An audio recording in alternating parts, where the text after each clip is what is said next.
సువార్త అనే ఆధ్యాత్మిక కార్యక్రమానికి ప్రభు నామములో మిమ్మల్ని అందరినీ ప్రేమతో ఆహ్వానిస్తున్నాం. సిస్టర్ సుల్తాన్ నవీన్ గారు చెప్తున్న వాక్యము మీ అందరికీ దీవెనకరంగా ఆశీర్వాదకరంగా ఉందని మేము ప్రార్థిస్తున్నాం. మీ యొక్క అభిప్రాయాలు సలహాలు యూట్యూబ్ లింక్ ద్వారా మాకు తెలియపరచగలరు. మీలో ఎవరికైనా ప్రార్థన అవసరం ఉన్నట్లయితే స్క్రీన్పై కనిపిస్తున్న మొబైల్ నెంబర్కి మీరు ఫోన్ చేసినట్లయితే మీ కొరకు మేము ప్రార్థన చేస్తాం. ప్రభు మిమ్మల్ని దీవించుగాక.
నక్షత్రాసులే నెవ్వరబోయే యేసుని మహిమను గాంచా.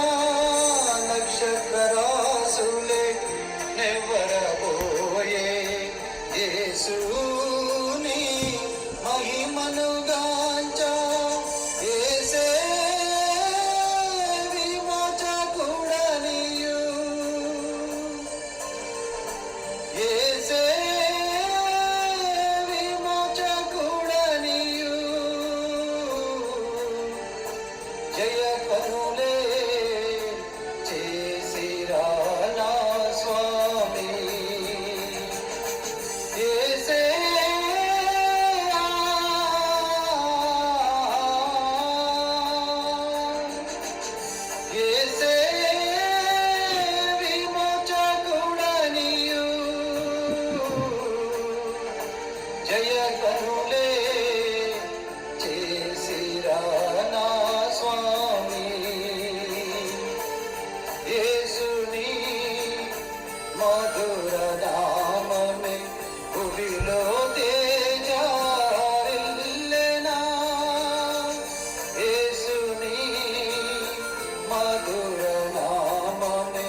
ఆయన ద్వారా ప్రపంచంలో నిర్మించడం అనే విషయాన్ని మనం ధ్యానిస్తున్నాం.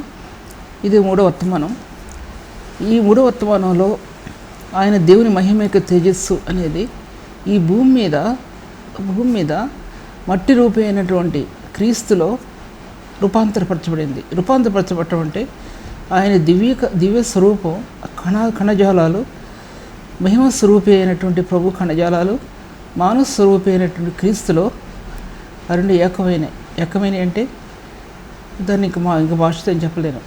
ఏ హృదయం అయితే మట్టి స్వరూపిణి అయిన క్రీస్తుని ఇరిగి ఉంటారో, ఆత్మలో ఇరిగి ఉంటారో, దేవుని యొక్క మహిమ యొక్క ఆ గుణగణాలు కానీ, మహిమ యొక్క స్వరూపం కానీ, ఆయన తేజో మహిమ కానీ యేసుక్రీస్తు ప్రభు ద్వారా ఆత్మకి అట్రాక్ట్ అవుతున్నట్లు గమనించుకున్నాను నేను.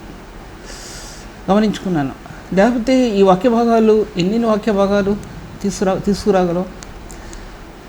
రూపాంతర అనుభవం అంటే మత్తయి సువార్త 17వ అధ్యాయంలో పాత నిబంధన భక్తులను నూతన నిబంధన భక్తులను క్రీస్తునందు రూపాంతరపరిచి ఆ తేజో మహిమను పరిశుద్ధులకు ఇచ్చాడు ప్రభు. అది రూపాంతర అనుభవం. ఎన్నో విభాగాలు దాంట్లో ధ్యానించాను, లెక్కలేని విభాగాలు ధ్యానించాను దాంట్లో. ఇప్పుడు నూతన నిబంధన భక్తులకి ప్రభు తేజో మహిమ యొక్క స్వరూపం అనేది క్రీస్తుని రక్షకునిగా అంగీకరించిన వ్యక్తిలో ఆ కణాలు ఉండటం అనేది ఆత్మ గమనించుకోసాగింది. లేకపోతే అర్థం కాని విషయం కూడా. తర్వాత ఆయన దైవిక స్వరూపి. రెండవది ఆయన దైవిక స్వరూపి. దాసుని స్వరూపంగా ఆయన లోకంలోకి వచ్చాడు. దాసుని స్వరూపాన్ని ధరించాడు ప్రభు. అది ఫిలిప్పీ రాసిన పత్రిక 2వ అధ్యాయంలో ఆయన దేవుని స్వరూపం కలిగిన వాడై ఉండి దేవునితో సమానంగా విడిచిపెట్టకూడని భాగ్యం ఎంచుకొనలేదు, కానీ దాసుని స్వరూపం ధరించుకొని తను తాను రిక్తునిగా చేసుకున్నాడు ఆయన. ఈ స్థానాలు ఒక వ్యక్తి హృదయంలో ఒక్కసారి ఆత్మకి అది సత్యాలు బయలుపరచబడవు. క్రీస్తు రక్షణలో ఒక వ్యక్తి వేరుపారే కొలది, ఆయన ఆత్మలో హృదయం వేరుపారే కొలది ఈ బలమైన స్పందన ఆత్మకి కలగటం నేను గమనించుకున్నాను. ఆత్మ చూడసాగింది. ఈ లోక పాపాన్ని జయించుతూ ముందుకు సాగే కొలది రక్షణ యొక్క సౌభాగ్యంలో ఈ మహత్తరమైన శక్తికి అంటుకట్టబడటం అనేది నా ఆత్మ గమనించుకోసాగింది. ఆయన రూపాంతర అనుభవం దానికి మొట్టమొదటి ఒకటి చెప్పాను. రెండవది ఏంటంటే మన ఆత్మలో ఇన్ని ప్రభు యొక్క గుణగణాలు ఉంటే దేవుని యొక్క వాక్య భాగాల్లో ఉన్నటువంటి ఆ శక్తి, లేకపోతే ఆయన మహిమ యొక్క స్వరూపి అనే దానికి, ఆయన గుణగణాలకి మన ఆత్మ అట్రాక్ట్ అవుద్ది. లేకపోతే ఆయన ఆత్మలో ఉన్నటువంటి స్థానాలు మన హృదయంలో ఉన్నటువంటి స్థానాలకి రెండింటికి ఏకత్వాన్ని కలుగజేస్తుంది. లేకపోతే ఈ సంపదని ఒక వ్యక్తి వివరించడం అనేది సాధ్యపరచబడదు. తర్వాత దేవుని వాక్యం అనేది యుగాల్లో దాచబడినటువంటి ఒక మర్మం. వాక్యం అనేది ఆయన శరీరధారి అయి అన్నాడు చోట, శరీరాన్ని ధరించి అన్నాడు. వాక్యం శరీరాన్ని ధరించి అని రాయబడి ఉంది. ఈ వాక్యం యుగాల్లో దాచిపెట్టబడి ఉంది అంటే శరీరధారిగా ప్రభు ఈ లోకంలో దాచిపెట్టబడ్డాడన్నా ఏదైనా ఒకటే, రెండింటికి తేడా ఏమీ లేదు. ఆయన దేవుని స్వరూపం యుగాల్లో ఆయన దాచిపెట్టబడ్డాడు. ఆయన ఆదికాండం నుంచి దాచిపెట్టబడ్డాడు. ఆదికాండం నుంచి యుగాల్లో ఆయన స్వరూపం భూమి మీద దాచిపెట్టబడింది. భూమి భాగాల్లో దాచిపెట్టబడి ఉంది. అది కనుమరుగైపోయింది. గ్రహించిన వారు గ్రహించగలుగుతున్నారు, గ్రహింపలేని వారికి అసలు ఏమీ అర్థం కావటం లేదు. అటువంటి స్థితి అన్నమాట. యుగాల్లో దాచబడినటువంటి ఒక మర్మం, అది మర్మం, రహస్యం అన్నమాట అర్థం. చూసినట్లయితే కనుక అందుకోసం దేవుని వాక్య భాగాల్లో నీ నామమంత్రి కంటే నీవు ఇచ్చిన వాక్యాన్ని గొప్ప చేస్తావు. ఈ వాక్యంలో ఆయన యొక్క స్వరూప లక్షణాలు దాచిపెట్టబడి ఉన్నాయి. ఆయన స్వరూప లక్షణాలు, ఆయన యొక్క మహిమా స్వరూపం దాచిపెట్టబడి ఉంది. ఆయనకి దైవత్వం ఏంటి? దైవత్వం అని ఎంతమంది ప్రశ్నలు వేస్తారు. ఏంటి దైవత్వం అని? ఇది ప్రశ్నలు వేస్తే నీ జవాబు చెప్పగలిగేదా? దైవత్వం అంటే ఏమైనా ప్రశ్నిస్తే ఇదండి దైవత్వం అంట అని చెప్పగలిగేదా? ఒక ఆత్మ అనుభవించగలిగేది దైవత్వం. ఒక ఆత్మ దైవత్వాన్ని అనుభవించాలి. ఒక పరిశుద్ధుని జీవితంలో ఈ దైవత్వం కనపడాలి. ఇక నేనేం చెప్పగలను ఈ దైవత్వాన్ని గురించి? పేతురు రాసే 2వ పత్రికలో మహిమైక గుణగణాలు అనంది.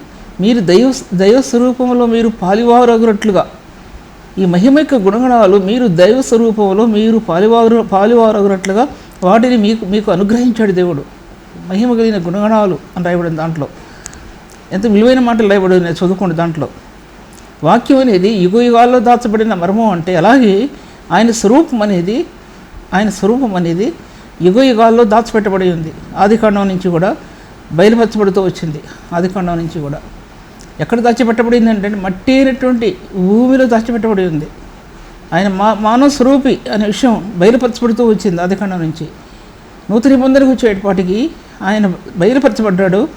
ఆయన యొక్క స్వరూపం భూమి మీదకి ఆయన మట్టి రూపిగా తను తాను దాసుని స్వరూపంగా తను అంకితం చేసుకున్నాడు, ఐక్యం చేసుకున్నాడు ఆయన. తర్వాత వాక్యం అనేది దేవుని మహిమ యొక్క స్వరూపం. దేవుని వాక్యం అనేది నీతి స్వరూపం. దేవుని వాక్యం అనేది నీతి సత్యాలతో కూడినటువంటిది ఆయన వాక్యం అనేది. తర్వాత ఆయన స్వరూపం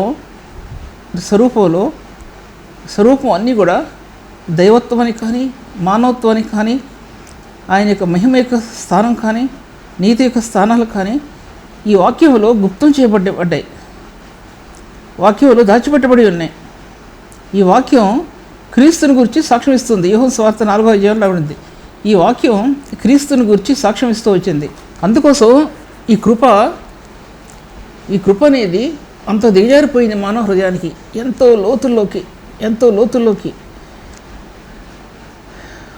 లోతుల్లోకి వెళ్ళిపోయిందంటే అగాధాల్లోకి వెళ్ళిపోయిందండి ఆయన కృప. పాపం ఎక్కడ విస్తరించిందో కృప అంత అధికంగా విస్తరిస్తూ వచ్చింది అన్నమాట అర్థం. తర్వాత ఆ కృప తిరిగి రాను మహిమ కలిగిన కృపగా ప్రత్యక్షమైంది. దేవుని సంఘానికి మహిమ కలిగిన కృపే దేవుని సంఘానికి దేవుని మహిమను బయలుపరిచింది. కృపలో దాగి ఉన్న వ్యక్తికి మహిమను ప్రకటించింది. రక్తం ద్వారా కృపలోనికి దాగిన వ్యక్తికి పునరుత్థాన మహిమను వెదజల్లింది. పునరుత్థాన మహిమ యొక్క మార్గాల్లో క్రీస్తు స్వరూపాన్ని బయలుపరిచింది, దేవుని యొక్క స్వరూపాన్ని బయలుపరిచింది అన్నమాట అర్థం. కృపామహిమ సంఘం మీద తెరలు కట్టబడ్డాయి, సంఘం మీద మహిమాయుక్తమైన తెరలు కట్టబడ్డాయి. సంఘం అనేది దానిలో పెళ్లి కుమార్తె ఉంది, పెళ్లి కుమారుడు ఉన్నాడు దాంట్లో, పెళ్లి కుమారుడైన ప్రభు, పెళ్లి కుమార్తె అయిన సంఘం ఉంది దాంట్లో. ఎంతమంది నిలబడ్డారో మరి నాకు తెలియదు, దాంట్లో ఎంతమంది నిలబడ్డారో. రాను ఆ దైవత్వం అనేది పరిశుద్ధత అనేది ఆ స్థానాలు సంఘ వ్యవధిలో కనుమరుగైపోతూ వస్తున్నాయి. ఇప్పుడు అవి కనుమరుగైపోతూ వస్తున్నాయి. పూర్వం 8వ అధ్యాయంలో యోహాను సువార్తలో అటువంటి స్త్రీని రాళ్లతో కొట్టారు, కానీ ఇప్పుడు సంఘ వ్యవధిలో పరిశుద్ధులని రాళ్లతో కొట్టే పరిస్థితి వచ్చేసింది. అటువంటి స్థాయిలో ఇప్పుడు మనం అనే విషయాన్ని జ్ఞాపకం చేసుకోవాలి. కొంతమంది పరిశుద్ధులు ప్రభువును హత్తుకున్నవారు కొంతమంది ఉన్నారు, వారిని విరాళతో లెక్క పెట్టవచ్చు, అటువంటి వారిని లెక్క వేసుకోవచ్చు మనం. అటువంటి బిడ్డలు కూడా సంఘంలో ఉన్నారు అనే విషయం కూడా. అందుకోసం యుగాల్లో ఒక మర్మంగా దాచిపెట్టబడ్డాడు ఆయన. వాక్యం ఎలా మర్మంగా దాచిపడిందో సిలువ యొక్క స్వరూపం అనేది యుగాల్లో దాచిపెట్టబడింది. పాత నిబంధన వెల్లడి చేసింది, నూతన నిబంధన సిలువ యొక్క శక్తిని ప్రత్యక్షపరిచింది. పాత నిబంధన గ్రంథం సిలువ యొక్క సువార్తని ఛాయారూపంగా ప్రకటించింది. కొత్త నిబంధన సిలువ యొక్క శక్తిని నిజస్వరూపంగా ప్రకటించింది అన్నమాట అర్థం.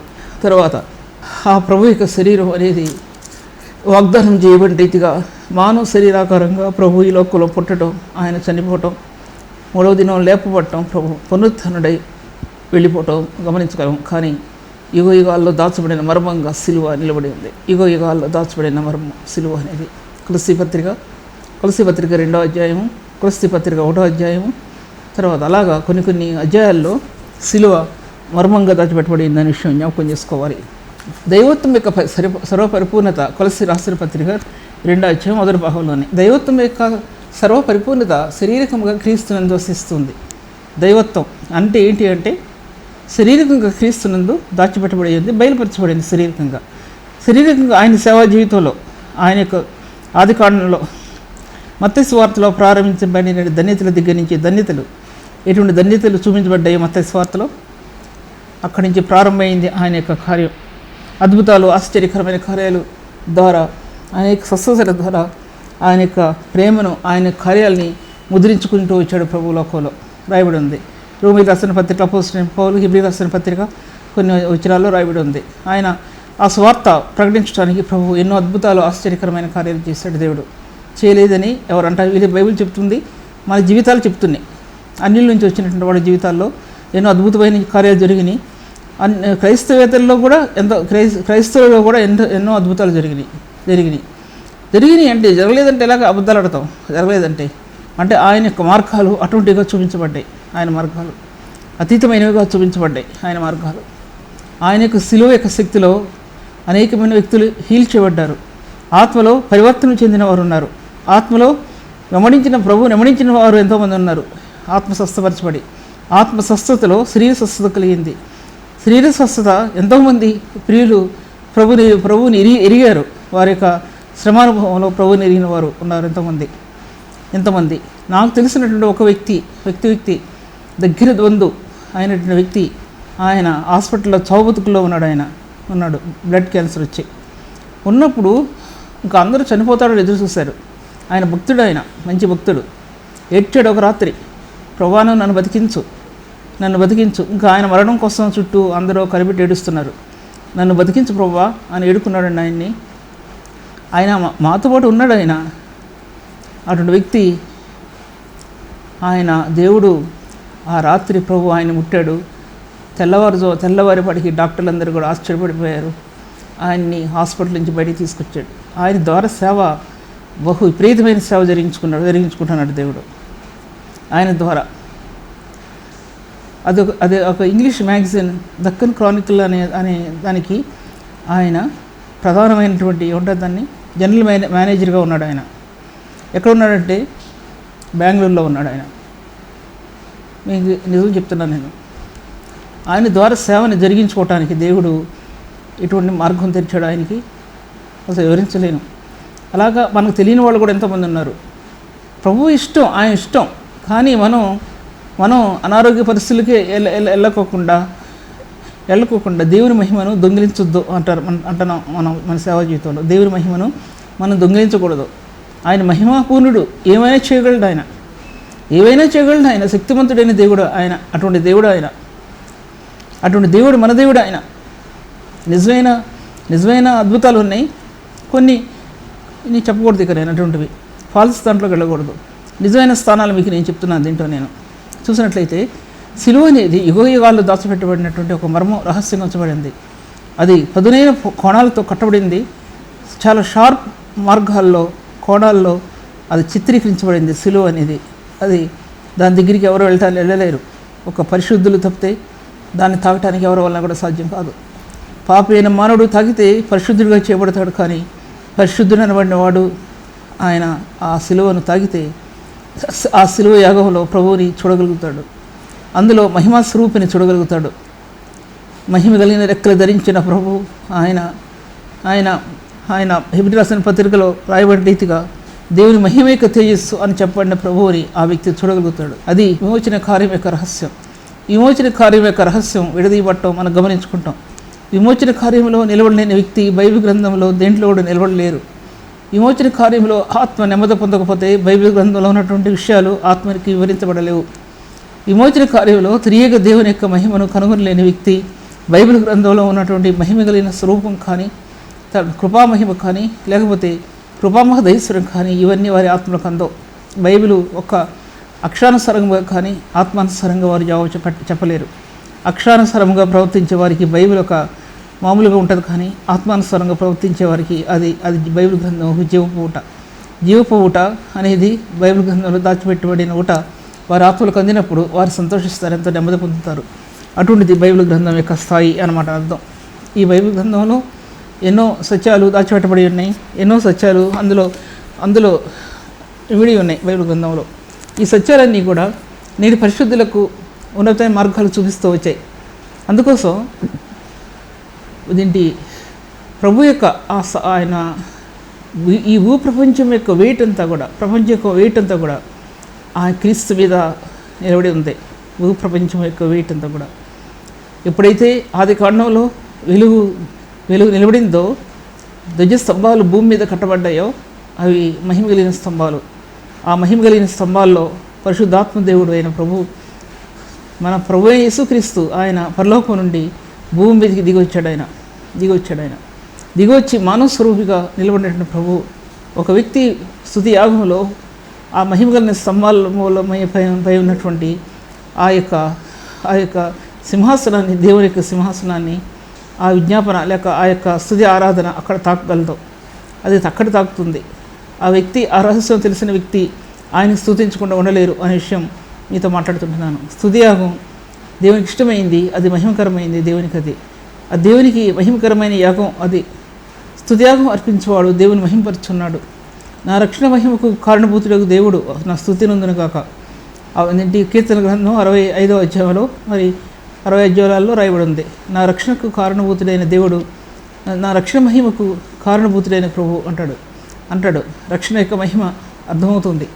రక్షణ యొక్క మహిమ నుండి అధిక మహిమలోనికి తీసుకెళ్తుంది. 2 కొరింథీ రాసిన పత్రిక 3వ అధ్యాయం ఆఖరి భాగంలో మహిమ నుండి అధిక మహిమలోనికి తీసుకుని వెళ్తుంది. రక్షణ యొక్క మార్గాలు అది కృపతో కూడిన మార్గాలు. అత్యధికమైన కృపలో నడుస్తుంటున్నప్పుడు కృప అనుగ్రహించే కృపా మహిమ కానీ, కృప అనుగ్రహించే ఆ మహిమ యొక్క పునరుత్థానం యొక్క మహిమ కానీ ఆత్మకు అర్థమైనప్పుడు ఆ వ్యక్తి చాలా స్థిరంగా ఉంటాడు. ఎంతమంది ఎన్ననుకున్నా కూడా పర్వాలేదు అనిపిస్తుంది వాక్యం జీవితంలో. అటువంటి జీవాన్ని ప్రభు ఆత్మలకు ఇచ్చాడనే విషయం మనకు జ్ఞాపకం చేయబడుతుంది. అటువంటి సత్యాలు దేవుని గ్రంథంలో పరిపూర్ణంగా దాచిపెట్టబడి ఉన్నాయి అనే విషయం మీ మధ్యలో చెప్తుంటున్నాను. అందుకోసం భూమి యొక్క స్తంభాలు దేవుని వశం. ఆయన ముందుగానే కట్టాడు మహిమ కలిగిన స్తంభాలు. మనుషుడు చూడలేనివి, మనుషుడు కలగలేనివి పరలోక మహిమకు సంబంధమైనటువంటివి. ఆ స్తంభాలపై ఈ భూప్రపంచం ఆధారపడి ఉంది. అందుకోసమే ప్రపంచం యొక్క బరువు, క్రియేషన్ అంతా కూడా, సృష్టి అంతా కూడా ఆయన మీద మోపబడింది. ఆయన దాన్ని భరిస్తుంటున్నాడు అన్నమాట అర్థం. సంఘం అనే స్థాయికి వస్తే సంఘాన్ని తన గుండెల్లో దాచిపెట్టుకున్నాడు ప్రభు. అది ఆ ప్రేమకు నిలయం ఒక వ్యక్తికి. అది ఆ గుండె యొక్క శబ్దం సంఘం ప్రియరాశి వింటుంది తప్ప మరెవరు వినలేరు. అందుకోసం ఈ లోకంలో పడే తపనంతా. దేవుని వాక్య భాగాల్లో కొలస్సీపత్రిక 2వ అధ్యాయంలో దైవత్వం యొక్క సర్వపరిపూర్ణత కూడా శారీరకముగా క్రీస్తునందు వసించినది. క్రీస్తు రక్తం విశ్వాసం ద్వారా అనగా విమోచన ద్వారా క్రీస్తుని ఎరగడం అనేది దానిలో దైవికమైన సత్యాలు బయలుపరచబడతాయి. దైవికమైన సత్యాలు బైబిల్ గ్రంథం చెప్పడం అంటే చదివి కథ చెప్పడం కాదు. చిన్నపిల్లలకి సండే స్కూల్ పిల్లలకి చెప్తున్నప్పుడు ఎవరు వింటలేదు, కథలు వింటలేదు. ఆ కథలు చెప్పడం కాదండి సంఘంలో. బైబిల్ గ్రంథం చదివేసి కథలు చెప్పడం మన ఇష్టానుసారంగా నాన్ స్టాప్గా మాట్లాడటం అది కాదండి. అందులో ముత్యాలు దొరలాలి, అందులో రత్నాలు దొరికిపోవాలి, అందులో విలువైన రాళ్ళు నేలను పడాలి. అంటే పరిశుద్ధుల హృదయాల్లో పడాలి. పరిశుద్ధుల హృదయాల్లో ఆ రత్నాలు ఆత్మలో పడాలి. అదేంటి వాక్యం వివరించడం అనేది. విలువైన సంపద ఒక వ్యక్తి జీవితంలో ఉన్నతమైన స్థాయిలో నిలబడాలని ప్రభు ఆశిస్తుంటున్నాడనే సత్యం మనం జ్ఞాపకం చేసుకోవాల్సి ఉంది. దేవుని వాక్య భాగాల్లో ఇన్ని మార్గాలు తెరవబడి ఉంటుండగా మనం ఏ స్థాయిలో ఉన్నాం అనేది ఒకసారి ఆలోచించుకోవాలి. అందుకోసం కొలస్సీ పత్రికలో అనాది కాల సంకల్పంలో అనేదానికి, ఆదికాల సంభవుడు అనేదానికి లోకం పుట్టక మునిపే ప్రభు మనల్ని ఎరిగాడు అనే విషయం అది జ్ఞాపకం చేసుకోవాల్సి ఉంది. లోకం పుట్టక మునిపే, తర్వాత ఆయన భూమి పుట్టక మునిపే, యుగాలు పుట్టక మునిపే ఆయన యేసుక్రీస్తు ప్రభువుని ఇన్కార్నేషన్ అంటే మానవతత్వంతో నింపి మానవ శరీరాకారంగా దైవత్వం యొక్క స్థానాలన్నీ మానవ శరీరకంగా అలా ప్రభు ఏర్పాటు చేశాడు తన కుమారుని అని. ఆయన అటువంటి ప్రభువుని ఆయన శరీర కణాల్లో ఆ దైవత్వం యొక్క మార్గాలు, మహిమ యొక్క మార్గాలు ఏకం చేసి మానవ శరీరాకారంగా పంపాడు ప్రభు ఈ లోకంలోకి. అది గ్రహించగలుగుతున్నారా ఒకసారి ఆలోచించుకోవాలి. తర్వాత మన బైబిల్ గ్రంథంలో ఏమని రాయబడిందంటే పాత యూనివర్స్ అంటే 4.5 బిలియన్ నుంచి 20 బిలియన్స్ వరకు అని రాసిపెట్టాను. దీంట్లో న్యూ యూనివర్స్ అనేది 6,000 సంవత్సరాల నుంచి 20,000 సంవత్సరాల వరకు అని చెప్పి బైబిల్ గ్రంథకర్త రాసినటువంటి విషయాలు అవి. అందుకోసం ఈ యూనివర్స్ అంతా కూడా ఎన్నో గ్యాలక్సీస్తో కట్టబడి ఉంది. ఒకదాని మించి ఒకటి. ఎలా కట్టబడిందంటే దాన్ని వివరించలేరు మానవుడు. ఆ గ్యాలక్సీస్ అనేది దాని అందం యొక్క సౌందర్యం కానీ, ఆ యూనివర్స్లో ఉన్నటువంటి నక్షత్ర మండలాలు కానీ ఏ మానవుడు వివరించినా, ఏది వివరించినా కొంచెమే వివరించగలరు. నేనెంత చదివి మీకు చెప్పినా కొంచెమే చెప్పగలను, అంతకంటే నేను చెప్పలేం. కానీ దేవుని కృప అనేది దానికి సరిహద్దులు లేవు, దాని హద్దులు లేవు. ఆకాశ మండలాలకి ఒకవేళ హద్దులు ఉన్నాయేమో కానీ కృపకు హద్దులు లేవు. హద్దులు లేని ప్రేమతో ఆయన ప్రేమించాడు. ఆయన హద్దులు లేని ప్రేమ. ఆ ప్రేమలాగా ఆకాశ మండలాల కంటే విశాలపరచబడినటువంటి ఆయన కృప అనేది ఒక మానవ హృదయానికి ఆయన తెలియపరిచాడండి ఆయన రక్తం ద్వారా. అర్థం చేసుకోండి. కానీ కృప కానీ ప్రేమ కానీ సరిహద్దులు లేని ప్రేమ అన్నాడు ఆయన ఎఫ్సీ పత్రికలో. దాని పొడుగు లోతు వెడల్పు ఎత్తు గ్రహించుకోవటానికి జ్ఞానమునకు మించినటువంటి క్రీస్తు ప్రేమ అన్నాడు దాంట్లో. అందులో పరిశుద్ధుల ఐశ్వర్యం దాచిపెట్టబడి ఉంది. జ్ఞానమునకు మించిన క్రీస్తు ప్రేమలో పరిశుద్ధుల ఐశ్వర్యం దాచిపెట్టబడి ఉంది. ఎంత చెప్పినా పరిశుద్ధుల ఐశ్వర్యం అనేది నేను కాదు, మరి ఎవరు కూడా చెప్పలేరు. పరిశుద్ధుల ఐశ్వర్యం అంటే ఏంటి అని చెప్పగలిగే వారు ఎవరు లేరు. నీ ఆత్మ ఐశ్వర్యాన్ని చూడగలుగుతుంది కానీ చెప్పడానికి నోరు రాదు. ఐశ్వర్య గనుల్లోనికి వెళతావు కానీ అందులో రత్న రాసులను చూడగలుగుతావు కానీ అది ఏంటో అని చెప్పడం కుదరదు. అదేంటో అని మానవ ఊహకు అది అందదు, మానవ తలంపులకు అందదు. ప్రేమ కూడా అంతే, మానవ తలంపులకు అందదు ఆ ప్రేమ. ఆ ప్రేమకు సరిహద్దులే లేవు. సరిహద్దులు లేని ప్రేమతో ప్రేమించాడు ఆయన. ఈ వాక్య భాగాలు దేవుని సన్నిధిలో నుంచి లభించిన వాక్య భాగాలు మీ ముందు పెడుతున్నాను నేను, అంతే. కృప అనేది ఆకాశ దిగంతముల నుండి భూ దిగంతముల వరకు వ్యాపించింది ఆ కృప. ఎందుకంటే ఆకాశం కంటే ఎత్తైంది ఆ కృప అంటాడు దావీదు రాజు. ఆకాశం కంటే ఎత్తైన నీ కృపను అంటాడు. నీ కృపను నేను ధ్యానించి అంటాడు ఒక చోట. నీ కృపను గురించి నేను ధ్యానించి అటువంటి కృప, ఆ కృపను వివరించడానికి ఎవరి తరం కాదనే విషయాన్ని నేను మీతో మాట్లాడుతుంటున్నాను. వివరించలేరు. దేవుని కృప అనేది విశ్వాసం ద్వారా భూత భవిష్యత్ వర్తమాన కాలాల్లో దాచబడిన కృప కూడా బయలుపరచబడింది. దేవుని కృప అనేది విశ్వాసం ద్వారా ఆ కృపలోనికి మనం ప్రవేశించి భూత భవిష్యత్ వర్తమాన కాలాల్లో దాచబడే కృపను కూడా గ్రహించగలుగుతుంటున్నాము. జ్ఞాపకం చేసుకోవాల్సింది. దాంట్లో ముందు కాలాల్లో ప్రపంచం నిర్మించబడినప్పుడు తర్వాత కాలాల్లో ఎలా ఉంటుంది అనేది కూడా దేవుడు అది బయలుపరుస్తాడు ఆయన. End of the world and the beginning of the world అంటే భూమి యొక్క అంతం, భూమి యొక్క బిగినింగ్. మొట్టమొదట ఎలాగా ప్రపంచం మొదలైందో, ప్రపంచం మొదలైంది ఆది కాండం నుంచి. ప్రపంచం మొదలైన తర్వాత నోహ కాలంలో వచ్చేవాడికి ఆ ప్రపంచం అంతా కూడా నీళ్ళ చేత నింపడింది. మరొక ప్రపంచం మొదలుపెట్టబడింది. ఇలాగ తన కుమారుడిని ఈ లోకంలోకి తీసుకురావటానికి ఆయన ప్రపంచాన్ని మార్చివేసేసాడండి. ప్రపంచాన్ని తారుమారు చేసేసాడు ప్రభుని ఈ లోకంలో తీసుకురావడానికి. ఆదాం కాలంలో, కయీను కాలంలో ఇక ఆయన సహించలేక ఈ పాపం ఇంత బహుగా విస్తరించిపోతుంది, ఈ ప్రపంచాన్ని కొట్టేయాలనుకున్నాడు. ఒక్క కయీను సంతతి వలన ప్రపంచాన్ని కొట్టేయటానికి ప్రభు నిర్ణయించుకున్నాడు. నోహ కాలం వచ్చేపాటికి ప్రపంచం మరొకసారి నీళ్ళలో పడి మునిగిపోయింది. ఒక్క నోహ కుటుంబం తప్పితే ఎవరు కూడా మిగిలి ఉండలేదు. ఎందుకంటే తన క్రీస్తు యేసు గురించి ఆయన రాజ్యాన్ని యెరూషలేము స్థాపించడానికి దేవుడు ప్రపంచాలను కూడా ముంచి వేశాడండి. ప్రపంచాన్ని సహితం ఆయన కుమారుని రాజ్యం యెరూషలేము స్థాపించబడాలి. యెరూషలేములో ఆ పుట్టాలి. ఆయన కుమారుడు, ఆయన నీతి రాజ్యాలు ఏలాలి. ఆయన నీతి రాజ్యాలతో కూడిన రాజ్యం ఏలాలి. రాబో కాలంలో ఆ ప్రభు యొక్క స్వార్థ తన కుమారుడు గురించి ఆయన సెలవిచ్చే రీతిగా ఈ భూమి అంతా కూడా ప్రకటించబడాలి. దానికోసం ఆయన ప్రపంచాలని తారుమారు చేసి పడేశాడండి. నోహ కాలంలో ప్రపంచం ముగిపోయిన తర్వాత ఈ నరులు ఊహ బాలే నుండి చెడ్డది కాబట్టి ఇంకా నేను ఈ ప్రపంచానికి నేను నీళ్ళతో ఇక నాశనం చేయను అన్నాడండి. నీళ్ళతో ఇక నాశనం చేయి నొచ్చుకున్నాడు ఆయన. జనాలు చనిపోవడంతో ప్రభువు నొచ్చుకున్నాడు అన్నమాట అర్థం. తర్వాత అన్ని కాలాల్లో అన్ని యుగాల్లో ఆయన వాక్యం ఎలా దాచిపెట్టబడిందో ఆయన యొక్క శిలువ యొక్క మర్మం కూడా అలా దాచిపెట్టబడింది. శిలువ యొక్క రహస్యం వాక్యం సర్వపరిపూర్ణత నింపబడిన కుమార్ నియమించింది. శిలువ అనేది సర్వపరిపూర్ణతలు నిలబడి సత్యాన్ని వెల్లడిపరిచింది. మానవ లోకానికి క్రీస్తు అంటే ఏంటో అనే సత్యాన్ని వెల్లడిపరిచిందండి. వాక్యం ఎలా యుగాల్లో దాచిపెట్టబడిందో శిలువ కూడా అలా యుగాల్లో దాచిపెట్టబడిందని సత్యం ఈ మధ్యలో నేను మాట్లాడుతుంటాను. తర్వాత కృపామహిమ అనేది ఎన్నోసార్లు మీతో మాట్లాడాను. మీతో కృపామహిమ అనేది గురించి ఎన్నోసార్లు మాట్లాడాను నేను మీతో. కృపామహిమ అనేది మహిమ కలిగిన కృప భూలోకంలో వెల్లడిపరచబడింది, సంఘానికి వెల్లడిపరచబడింది. అది సంఘానికి మాత్రమే వెల్లడిపరిచింది మహిమ కలిగిన కృప. మరి ఎవరికి సంఘమునకు వెలుపల ఉన్న వారికి ఎవరికి బయలుపరచబడలేదు. సంఘం అనే ఆ యొక్క మార్గాల్లో దాచబడిన కొద్దిమందికి మాత్రమే ఆ కృపామహిమ వెల్లడిపరచబడింది. ఆ కృపామహిమ మహిమకరమైన మార్గాలు అవి పరిశుద్ధులకు ఐశ్వర్యంలో పొందుపరచబడ్డాయి. పరిశుద్ధులకు ఇచ్చినటువంటి స్వాస్థ్యంలో అది భద్రపరచబడింది. తర్వాత పరిశుద్ధ ఇద్దరు ఇచ్చిన వాక్యోపదేశాల్లో ఆ కృపామహిమ తేజవంతమైంది. సంఘానికి బలమైన స్తంభాలకు కట్టబడింది కృపామహిమ అనేది.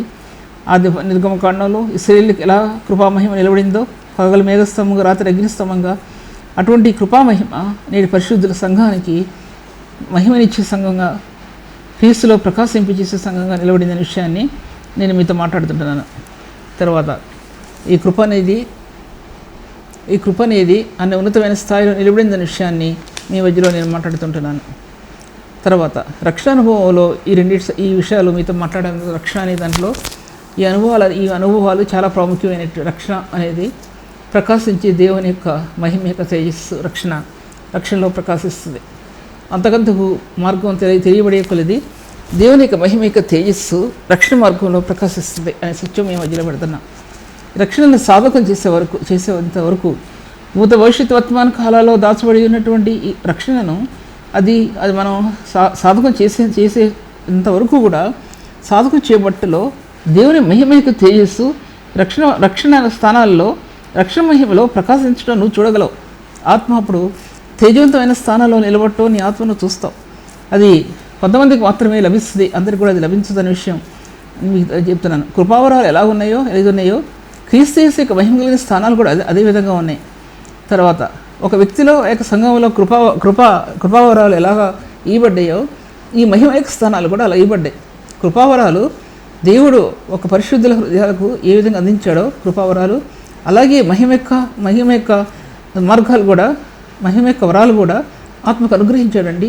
మహిమ యొక్క గుణగణాలని అనుగ్రహించాడు దేవుడు. 2 పేతురు రాసిన పత్రిక.